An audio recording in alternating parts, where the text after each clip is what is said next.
Good evening everyone. We are going to start with a new chapter, that is chapter number 6, which is the last chapter of the syllabus, that is scheduling and inter-process communication.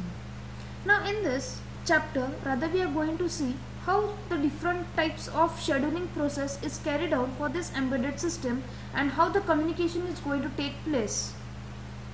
So likewise, there are different kind of scheduling process, that is the rate monotonic scheduling, next is the deadline scheduling and the earliest scheduling. Likewise, there are different kinds of scheduling, how we are going to come up with the different kinds of communication process. So let us see in detail about the rate monotonic scheduling.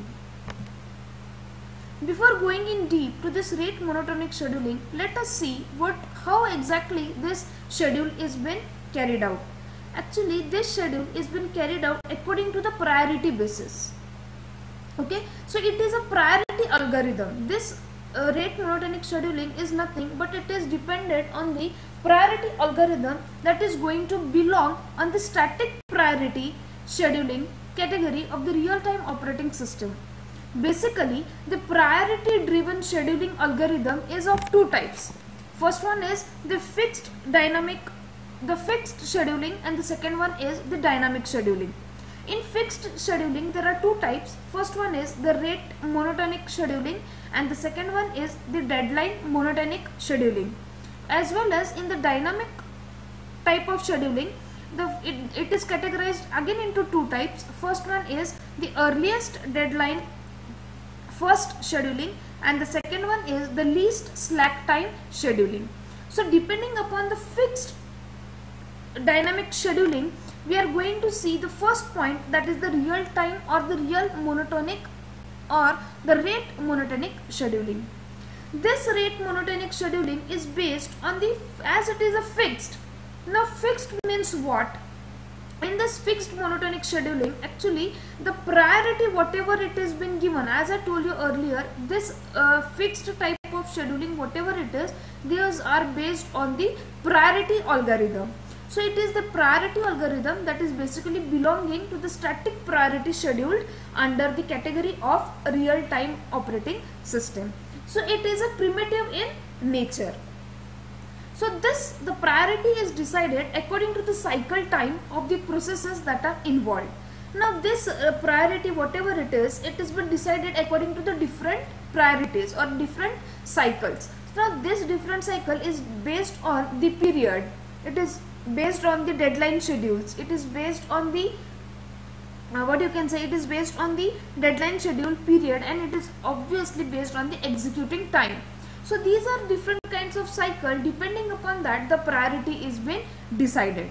So if suppose the process has a small job of duration, means the executing time is very small, then it is going to have the highest priority.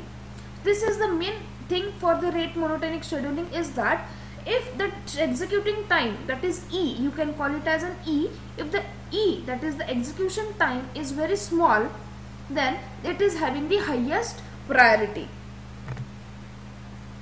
Thus, if the process with the highest priority starts the execution, as the execution time is less, means that it is going to have the first priority. So according to that, it is going to run with the different processes. And if the priority of the process is inversely proportional to the period, that is nothing but rate is equal to 1 upon period. Now suppose the period is less. Now here you can say if the period is less, then the rate is high. Is it not? The rate is high. Rate is high means the priority is high, and vice versa. If the period is high, then the rate, that is nothing but the priority, is low. So depending upon, it is inversely proportional to the period. So next, the rate monotonic scheduling is nothing but the algorithm, as we have told in the computer science. Basically this RMS is the priority assigned algorithm, which is categorized under the real-time operating system with the static priority schedule. So the static priority are assigned according to the cycle, as I told you earlier, according to the cycle of the duration of the job.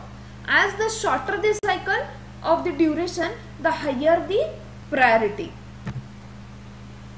These operating systems are generally categorized into the primitive and natures. So have the deterministic guarantees with the regards of the response time.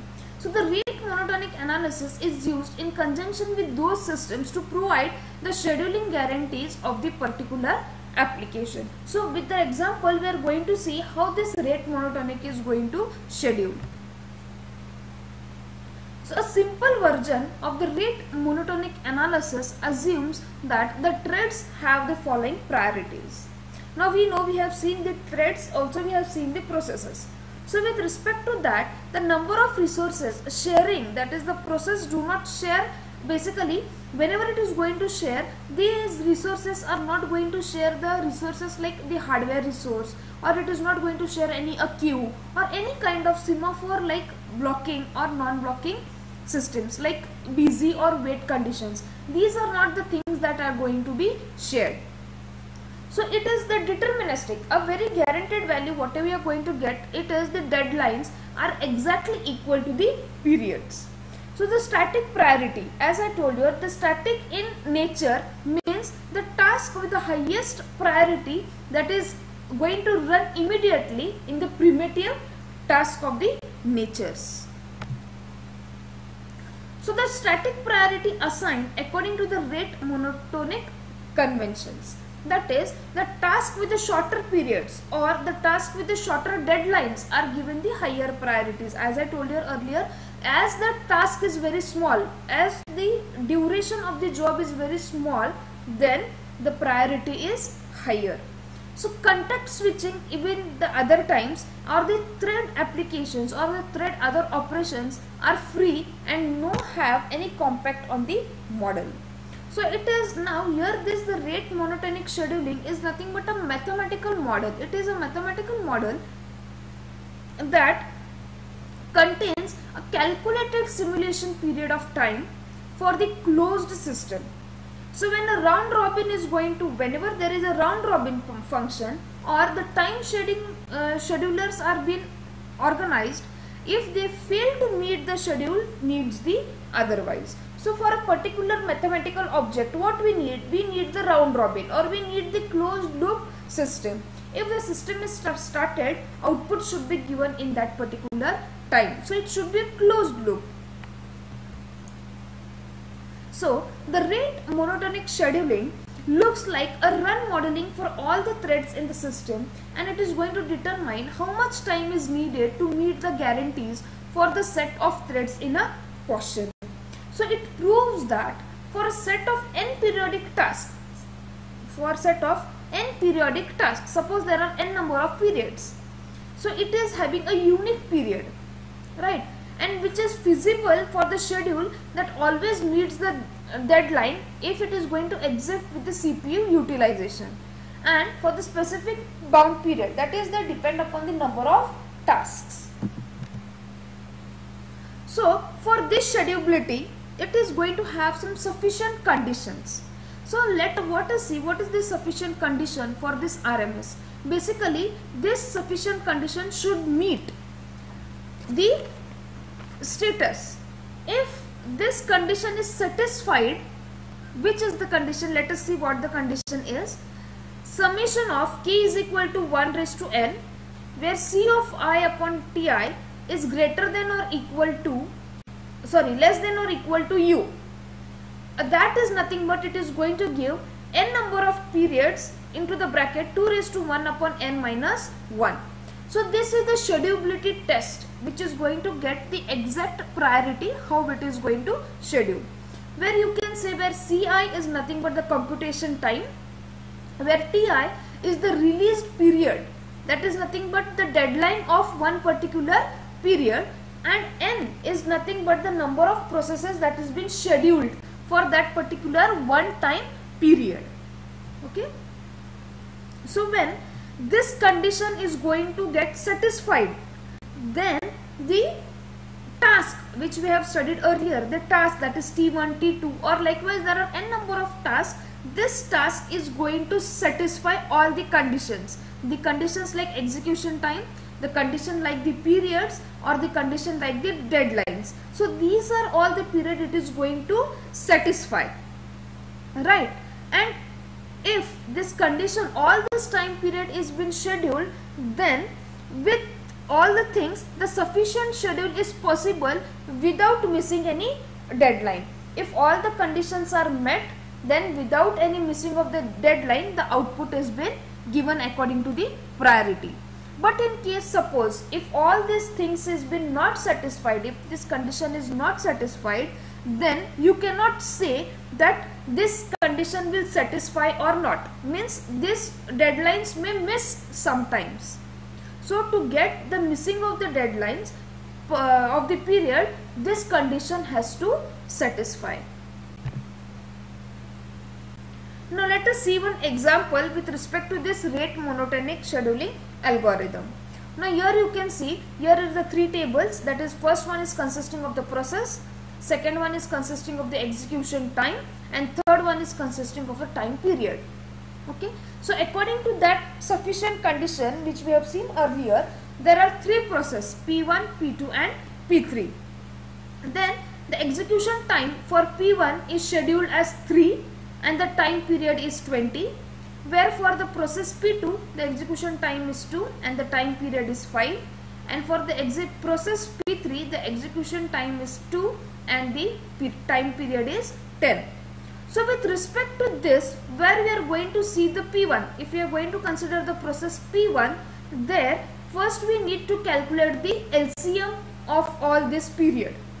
So the LCM for 20, 5 and 10, what we are going to get the time period for this is 20 LCM. Okay, so the execution time is 20. So here you can see what is this 20? This 20 is nothing but just 20, 5 and 10, right? So when n is equal to 2 raised to n 1 minus n, here we know what is n. N is nothing but 3. 2 raised to 1, what is n? 3 and 1. So this is going to give you the period of 0.7997. Hope so you have got what is n. N is nothing but the releasing of the time period. Here you can see what is n. N is nothing but the number of processes to be scheduled. So that is 7997. So now here u. What is u? U is nothing but the execution time. This u is nothing but the utilization time. So for this utilization time, what we are going to do is we are going to schedule, or according to the LCM of this 20, 5 and 10, as it is 20, we are going to divide this execution time with this respect to time period. Okay, so 3 is divided by 20, 2 is divided by 5 and 2 is divided by 10.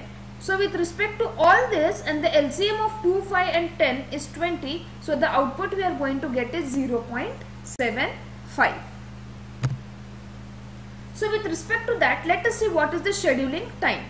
So for calculating the scheduling time, the algorithm we have to take, that is the LCM of the time period of all the processes, as LCM is 2, 5 and 10, LCM is 20, as I have told you all. So we can schedule it by 20 time units. So here you can see,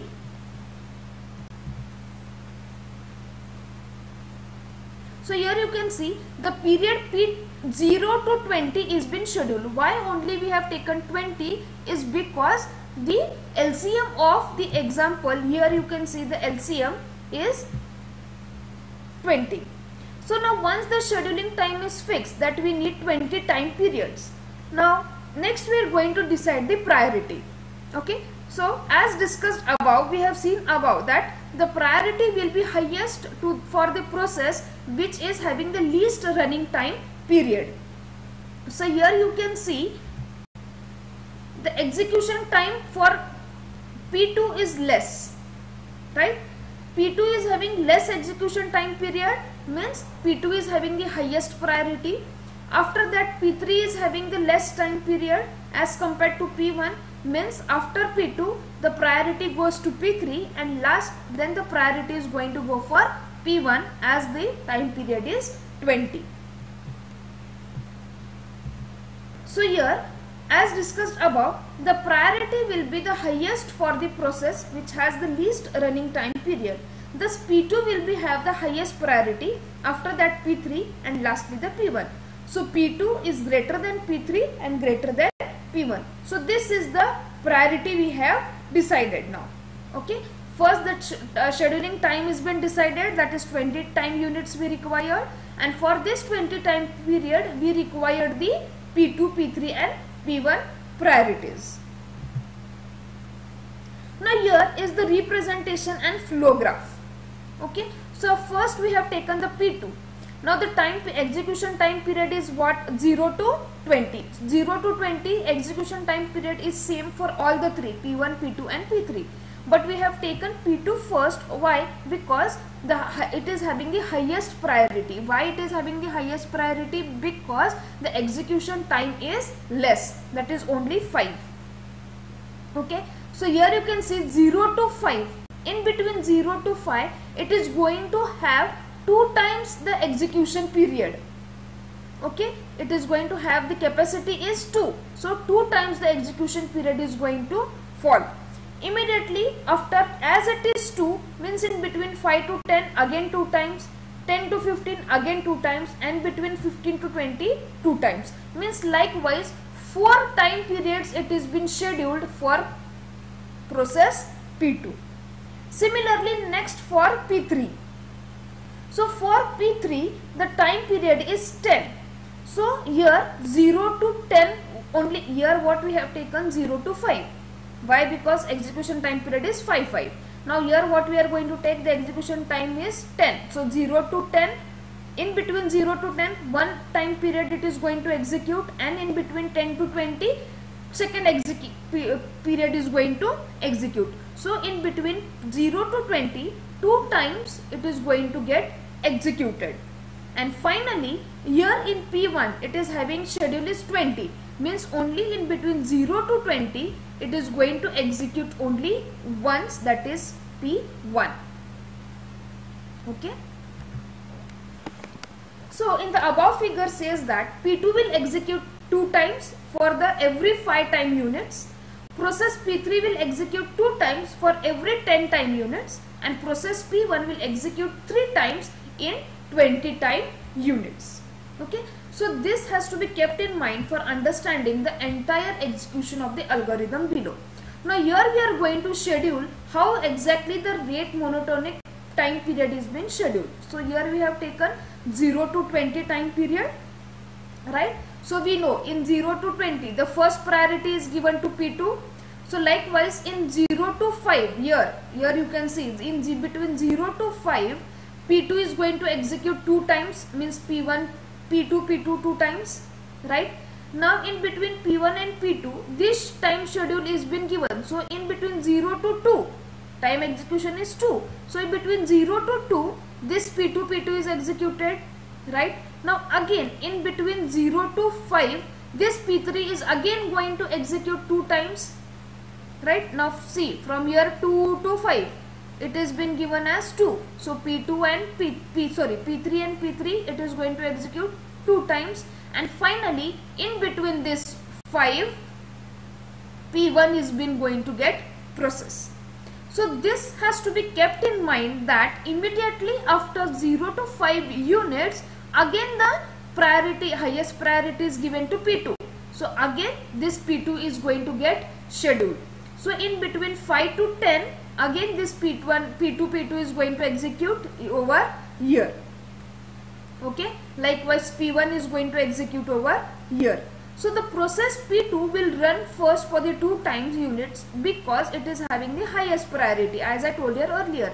Here the P2 is having the highest priority. So after completing these 2 units P3 is going to get the chance, thus it will run for 2 time units. So as we know that the process P2 will run 2 times in the interval of 5, thus the time period for the unit P3 will run 2 times in the interval of 10 times. So they will have the fulfill the criteria, and thus now the process P1 will have the least priority and will get the chance only 1 time, as it is having only 1 time chance. So here the interval of 5 unit has been completed.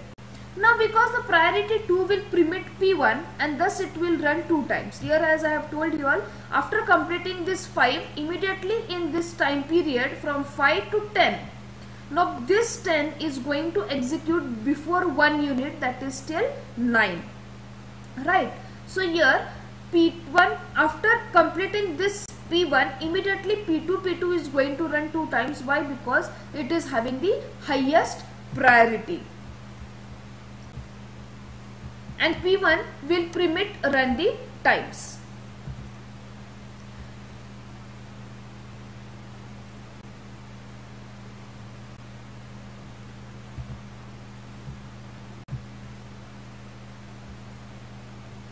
As P3 has completed 2 time units for the interval of 10 times units, P1 will get a chance and it will run for the remaining 2 times and completing this execution, which has the thrice in 20 times. So now in the time interval 9 to 10, as I told you, one space is kept blank. Why? Because this 9 to 10 interval remains the ideal, that no process is going to take place over here because it is no required. At the 10th place unit, the process P2 will run for 2 times, completing its criteria for the third interval 10 to 15. Here you can go back and see, here this is kept empty, and from 10 to 15 time period, again the P2 is going to have the highest priority, P3 is again going to have the highest priority, and again before completing 50 there is no required for the process time, and it is going to complete after the 14 unit itself. So the process P3 will now run 2 times, completing its execution. Again the interval 14 to 15 will again remain in the ideal condition for the same reason where we have mentioned above. So at the 15th time unit, the process P2 will execute for the 2 times, completing this execution, and this is how the rate monotonic scheduling is going to execute. So what are the conditions? Let us see the conditions for the above.